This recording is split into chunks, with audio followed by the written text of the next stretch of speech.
মৃত্যুকে যে বোঝে, মৃত্যুর ফিকির যে করে, আখেরাতকে যে চেনে, কবরকে যে চিনে, আখেরাতের জিন্দেগি যে বুঝে, আল্লাহর কসম সে বুদ্ধিমান। বুদ্ধিমান। দুনিয়া আমার, আখেরাত আমার, দুইটাকে যে সামলাইয়া নেয় সেই চালা। আপনি বাজারও করেন, আপনি নামাজও পড়েন, অসুবিধা কি?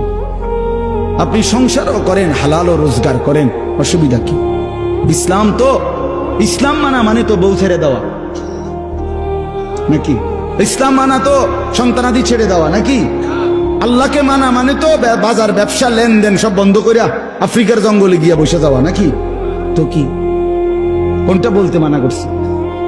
কিছুই তো নিষেধ করে নাই, শুধু আল্লাহকে ভুলতে নিষেধ করছে, আল্লাহর হুকুম ভুলতে নিষেধ করছে, আখেরাত ভুলতে নিষেধ করছে। আল্লাহ বলছে বান্দা দুনিয়া নাও, দুনিয়া কামাই করতে হালাল। কেউ যদি অজস্র কোটি টাকারও মালিক হয়, এটা তো দোষের না।